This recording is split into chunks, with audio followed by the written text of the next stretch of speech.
Special train से रामेश्वरम धाम की तीर्थ यात्रा। आज ही अपनी सीट बुक कराएं त्रिपुरयात्रा.com पर। झारखंड के मुख्यमंत्री हेमंत सोरेन ने राज्य में हालिया राजनीतिक घटनाक्रम के बीच आज रांची में अपने आवास पर यूपीए विधायकों की बैठक बुलाई है। बता दें कि चुनाव आयोग ने हेमंत सोरेन की विधानसभा सदस्यता रद्द कर दी है। जम्मू कश्मीर के बारामूला जिले में उड़ी इलाके में घुसपैठ की कोशिश को नाकाम करते हुए सुरक्षा बलों ने 3 आतंकियों को मार गिराया है। जानकारी के मुताबिक आतंकियों के एक ग्रुप में कमालकोट में भारतीय इलाके में घुसने की कोशिश की थी। सीमा पार से हो रही घुसपैठ को देखते हुए इलाके में तलाशी अभियान शुरू कर दिया गया है। जम्मू कश्मीर में फिर भूकंप के झटके महसूस किए गए हैं। रिएक्टर स्केल पर इसकी तीव्रता 4.3 मापी गई है। भूकंप का केंद्र जम्मू क्षेत्र के कटरा इलाके से 62 किलोमीटर उत्तर पूर्व में 5 किलोमीटर की गहराई में है। इसके अलावा महाराष्ट्र के कोल्हापुर में भी भूकंप के झटके महसूस किए गए हैं। रिएक्टर स्केल पर भूकंप की तीव्रता 3.9 मापी गई है। देश में कोरोना के नए मामले बढ़ने लगे हैं। 24 घंटे के अंदर कोरोना के 10,256 नए मामले सामने आए हैं, जिसके बाद देश में एक्टिव मरीजों की संख्या 90,700 के पार पहुंच गई है। इस दौरान 13,000 से ज्यादा लोग कोरोना से ठीक भी हुए हैं। सीएम शिवराज सिंह चौहान 6 विभागों की समीक्षा बैठक करेंगे। मुख्यमंत्री दोपहर बाद धार्मिक न्यास और धर्म विभाग की समीक्षा करेंगे। सीएम शाम 5 बजे सामाजिक न्याय एवं निःशक्त जन कल्याण विभाग की समीक्षा करेंगे और शाम 6 बजे विज्ञान एवं प्रौद्योगिकी विभाग समीक्षा की बैठक करेंगे। रायपुर में आज यूनिफाइड कमांड की बैठक होगी, जिसमें नक्सल ऑपरेशन गतिविधियों की समीक्षा होगी। साथ ही आगे की एंटी नक्सल रणनीति पर भी चर्चा की जाएगी। बैठक न्यू सर्किट हाउस में दोपहर 12 बजे आयोजित की होगी, जिसकी अध्यक्षता मुख्यमंत्री भूपेश बघेल करेंगे। वहीं गृह मंत्री भी इस बैठक में शामिल होंगे। भोपाल में बस किराए में दिव्यांगों को फिर 50% की छूट मिलेगी। परिवहन विभाग ने सभी आरटीओ को निर्देश जारी कर दिए हैं, जिसमें नियम का सख्ती से पालन करने के निर्देश दिए गए हैं। वहीं छूट के लिए दिव्यांग यात्रियों को दिव्यांग प्रमाण पत्र भी दिखाना होगा। नियम नहीं मानने पर बस ड्राइवर कंडक्टर के खिलाफ एमपी एक्ट के तहत कार्रवाई होगी। चुनाव आयोग ने लोकसभा और विधानसभा चुनाव के लिए मतदान केंद्रों को लेकर एक निर्देश जारी किया है, जिसमें आयोग ने धार्मिक स्थल, थाना, नदी नालों के पास मतदान केंद्र नहीं बनाए जाने के निर्देश दिए हैं। निर्देश में कहा गया है कि एसडीएम, तहसीलदार, नायब तहसीलदार मतदान केंद्रों को मौके पर जाकर देखेंगे और जर्जर भवनों में मतदान केंद्र न हो। मध्य प्रदेश में विधानसभा चुनाव के पहले बीजेपी अपने कार्यकर्ताओं को फायदा देने की तैयारी में है। प्रदेश में 25 साल बाद नगरीय निकायों में एल्डरमैन यानी वरिष्ठ पार्षद के 838 पद बढ़ाए जाएंगे। अभी तक 1090 एल्डरमैन नियुक्त करने का नियम बना हुआ है, लेकिन नए प्रस्ताव के बाद प्रदेश में 1928 एल्डरमैन की नियुक्ति हो सकेगी। केंद्रीय गृह मंत्री अमित शाह रायपुर आएंगे। बीजेपी प्रदेश अध्यक्ष अरुण साव ने इसकी जानकारी दी है। उन्होंने बताया कि केंद्रीय गृह मंत्री शाह 27 अगस्त को रायपुर आएंगे, जो मोदी @20 किताब पर परिचर्चा में शामिल होंगे।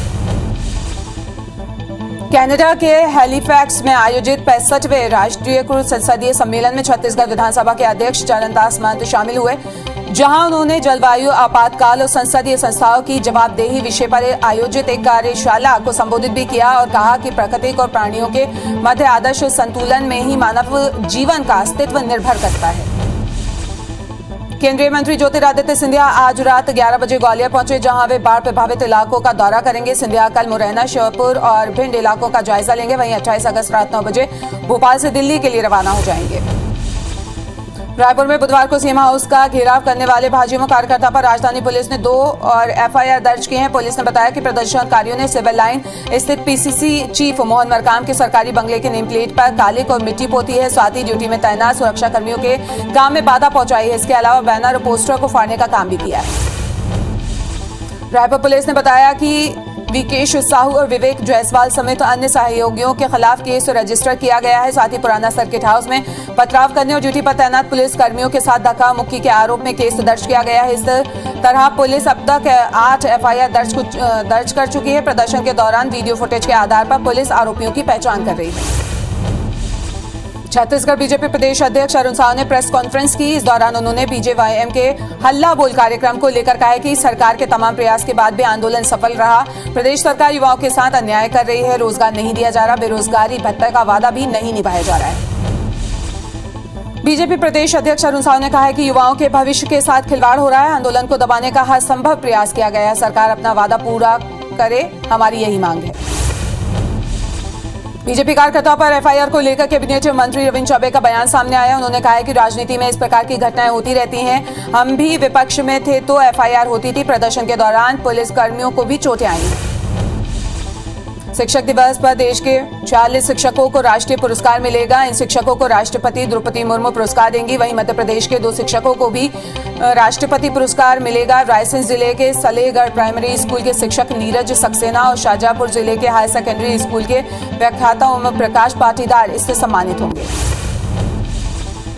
जबलपुर के पाटन में भाजपा विधायक अजय विश्नोई ने कांग्रेस की यात्रा जोड़ो यात्रा को लेकर तंज कसा है। विधायक ने कहा है कि मध्य प्रदेश में यात्रा का स्वागत है। अगले साल होने वाले चुनाव से पता चल जाएगा कि जनता किसके साथ है। जांजगीर चांपा में नाबालिग की शिकायत के बाद एनएसयूआई जिला अध्यक्ष के खिलाफ पुलिस ने मामला दर्ज कर लिया है, जिसके बाद पार्टी ने अंकित सिसोदिया के जिला अध्यक्ष पद से हटा दिया है। आरोपी अंकित सिसोदिया के खिलाफ 500 एक्ट के तहत भी जुर्म दर्ज किया गया है। एफआईआर के बाद आरोपी अंकित फरार है। बेमेतरा में छत्तीसगढ़ कर्मचारी अधिकारी फेडरेशन के निर्देश पर अधिकारी कर्मचारियों की हड़ताल जारी है। हड़ताल के चौथे दिन मशाल रैली निकालकर अपना विरोध जताया गया। इस दौरान बड़ी संख्या में फेडरेशन के कर्मचारी शामिल हुए। गरियाबंद में कर्मचारियों ने मशाल रैली निकालकर अपना विरोध जताया और अपनी मांगों को जल्द पूरा करने की मांग की है। गांधी मैदान में कर्मचारियों ने 4 घंटे धरना दिया और शासन पर कर्मचारी हित में काम नहीं करने का आरोप भी लगाया। जांजगीर चांपा के चंद्रपुर में एबीवीपी ने कॉलेज में टीचरों की कमी को लेकर प्रदर्शन किया। इस दौरान कार्यकर्ताओं ने चंद्रपुर सारंग रायगढ़ मुख्य मार्ग पर 2 घंटे तक चक्का जाम भी किया। वहीं मौके पर पहुंची पुलिस के साथ कार्यकर्ताओं की झूमाझपटी भी हुई। भोपाल के नर्सिंग काउंसिल में एनएसयूआई ने प्रदर्शन करते हुए जमकर हंगामा किया है। कार्यकर्ताओं ने काउंसिल की रजिस्ट्रार रही सुनीता सीजू पर भ्रष्टाचार का आरोप लगाया है। विरोध के बीच एनएसयूआई ने नर्सिंग काउंसिल के दफ्तर में शुद्धिकरण भी किया है और भ्रष्टाचार का नारा भी लगाया। बेमेतरा में चिटफंड निवेशकों ने कलेक्ट्रेट के सामने प्रदर्शन किया है। लोग 8 साल से पैसे वापस दिलाने के लिए कलेक्ट्रेट के चक्कर काट रहे हैं। निवेशकों ने बताया कि कोर्ट के निर्देश के बाद भी आज तक पैसे नहीं मिल पाए हैं।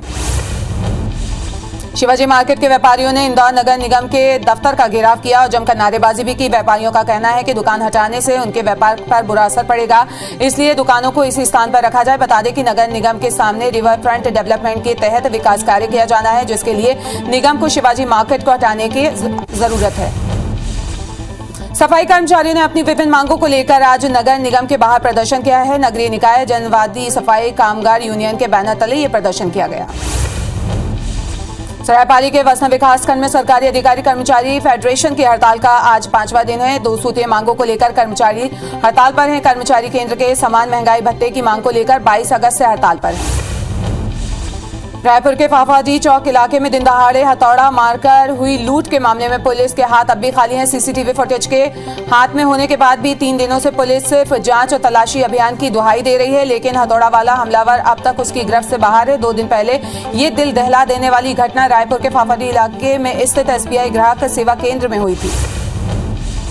नरसिंहपुर में शिक्षकों के निलंबित और बहाली को लेकर मिल रही शिकायतों के बीच दल बल के साथ एसडीएम शिक्षा विभाग पहुंचे, जहां उन्होंने जांच करते हुए सभी दस्तावेजों को जब्त कर लिया है। एसडीएम ने कहा है कि दस्तावेजों की जांच के बाद कार्रवाई की जाएगी। इंदौर नगर निगम में एमआईसी के सदस्यों ने पदभार ग्रहण किया। इस दौरान महापौर पुण्यमित्र भार्गव ने एमआईसी के सदस्यों के साथ बैठक की। वहीं चुनाव के बाद होने वाले महापौर ने अपनी टीम को भी तैयार कर उन्हें जिम्मेदारी सौंप दी है। भोपाल में सीएम शिवराज ने राज्यपाल मंगूभाई पटेल से मुलाकात कर उनका हालचाल जाना। सीएम शिवराज ने बताया कि राज्यपाल का स्वास्थ्य पहले के मुकाबले काफी बेहतर है। एम्स प्रबंधन ने काफी अच्छे से इलाज किया है। सीएम ने एम्स के डॉक्टर और स्टाफ का धन्यवाद भी किया। राज्यपाल से मुलाकात के दौरान बाढ़ के हालातों पर जानकारी देते हुए सीएम शिवराज ने कहा कि चंबल में बाढ़ को लेकर लगातार निगरानी कर रहे हैं। सेना के हेलीकॉप्टर को रेस्क्यू के लिए रख लिया गया है। साथ ही फसल, मकान और सामान के नुकसान के सर्वे के निर्देश भी दे दिए गए हैं। सर्वे के बाद लोगों के नुकसान की भरपाई की जाएगी।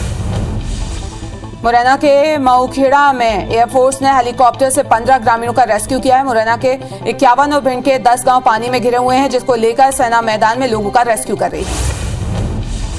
राजस्थान के कोटा बैराज से 12 क्यूसेक पानी छोड़े जाने के बाद चंबल एक बार फिर से रौद्र रूप में आ गई है। उदी घाट पर खतरे के निशान 119 मीटर को पार कर चुकी है, जिसमें अटेर के आधा दर्जन से ज्यादा गांव डूब चुके हैं। कलेक्टर ने अलर्ट जारी कर दिया है। टीम मौके पर पहुंचकर लगातार रेस्क्यू कर रही है। जशपुर में लगातार बारिश से नदी नाले उफान पर हैं। वहीं ईव नदी का पानी घरों पर पहुंच गया है, जिसकी वजह से कई किसानों के मकान क्षतिग्रस्त होकर गिर गए हैं। इधर नदी और नालों में लगे हुए गांवों में जिला प्रशासन ने अलर्ट जारी किया है। मध्य प्रदेश के कई संभागों में भारी बारिश का अलर्ट जारी किया गया है। मौसम विभाग ने रीवा, टीकमगढ़ और निवाड़ी संभाग के जिलों में भी भारी बारिश को लेकर येलो अलर्ट जारी किया है। साथ ही इन इलाकों में गरज चमक के साथ बिजली गिरने की आशंका भी जताई है। सुकमा के चिंतलनार इलाके में सक्रिय नक्सली ने सरेंडर कर दिया है। पुलिस के पुनः नारकोम अभियान के प्रभावित होकर उसने आत्मसमर्पण करने का यह कदम उठाया। नक्सली चिंतलनार इलाके की घटनाओं में शामिल था। एसपी सुनील शर्मा ने इस बात की पुष्टि की है। केशकाल के फरसा गांव में किसान न्याय योजना के तहत मिले पैसों को निकालने के लिए सहकारी बैंक में किसानों की लंबी कतार लग रही है। आलम यह है कि रात 8 बजे भी किसानों को पैसा नहीं मिल पा रहा है। 30 से 40 किलोमीटर दूर से आए किसानों को रात तक बैंक में सामने खड़े होकर अपनी बारी का इंतजार करना पड़ता है।